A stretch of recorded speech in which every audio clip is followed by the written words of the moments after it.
Alright, so I'm just going to do a quick demo on how I do my daisy chains. Obviously, you can buy these things pre-made from several different sources, and that's great if you want to pay 15 bucks. I'm a DIY guy, I like to save some money, so I don't have a problem taking the time to do this myself if you're willing to do that. These things are super simple to make. You're looking at like all of maybe $3 worth of materials to make a couple of these. Check out doublesteps.com. Everything you need will be right there. So that's where I get all my stuff at. So we're gonna work with some 7/64 Amsteel today. I'm gonna make, this is gonna be my gear hanger. So we're gonna do that one. This one I just finished. And you can see, this is the one I'm gonna use for my little miniature hawk. So super simple. So I've just got the bungee on the end of that. And hooks there, and we're done. I mean, so easy. So I'm going to start out with 13 feet. That's going to give me 6 to 6.5 foot daisy chain, okay? I don't have any fancy tools. I literally am using a knitting needle that's not even hollow, so it doesn't even work like a fid. So the first thing is this end where I had cut. I'm just going to throw a little bit of Scotch tape across the end of that just to make it easier to push through. So it's just going to look like that. Alright, so I got both ends, just a little bit of Scotch tape. It just keeps the end from that fray and from catching. Okay, so we're going to bring the two ends together, find our middle point. Obviously, if we're doing this for a stick, we make sure we make a loop the size that fits whatever button we're using. For me, I'm doing a gear hanger for this, so it's really not overly important. So pick a side, and we're going to work our way and find the center of the Amsteel. And the cool part about this stuff is that if I just run this green, it's just a knitting needle, okay? But if I just put a little hole in it, then the hole stays, and I can just take my other end and work it straight through. See what happened there? So we're going through that. So we'll come down. As you can see, that went just through there. We're basically creating a Brummel lock here. So I'm going to create a loop that's about the size I want. So remember, if this one went through this one, now this one has to go through that one. So we want to go through about right there. So we'll hold that, move this out of our way, bunch that up just a little bit, find the center, poke a hole through it. Then we're going to take the other side. Like I said, once that hole's in there, you can just pull this out and it leaves a hole for you. And then that taped in, I tapered it, it just feeds right through there. Let me pull it down. And then that's going to create your little figure 8. Pull everything tight. And there is your beginning loop that we'll start with. So if we're going to use this on a stick, obviously, there's our first loop. Do the same thing we did before. Separate the sides. I'm going to find the center in the area where I want to do my first one. Poke it through. Take my other side. I can pull my needle out. Put my tapered end through. I'm going to make that all so it's straight. Exact same thing. Figure out right next to where that one went through. Pull it back. Bunch it up. And make me another hole on that side. Now this one has to go through that side.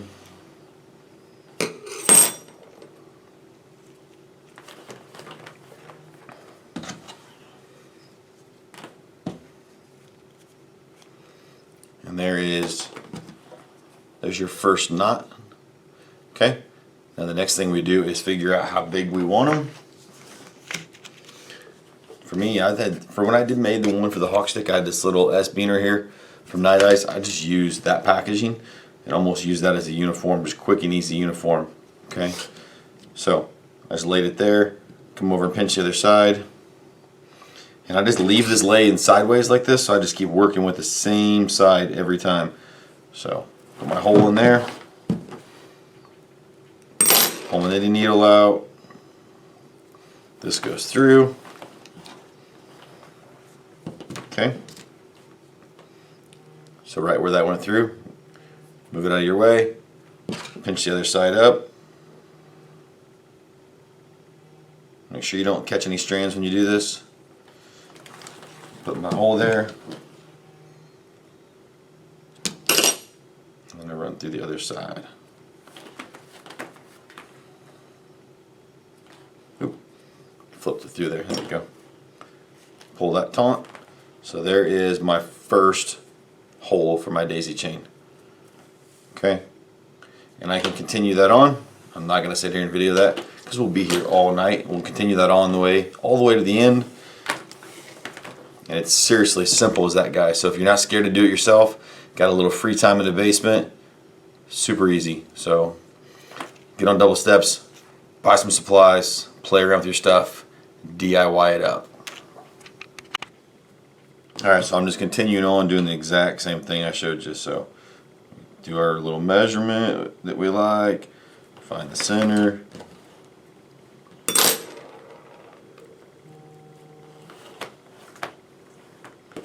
Just like that. Find your spot, pull back, fluff it. Try not to catch any threads. Oop.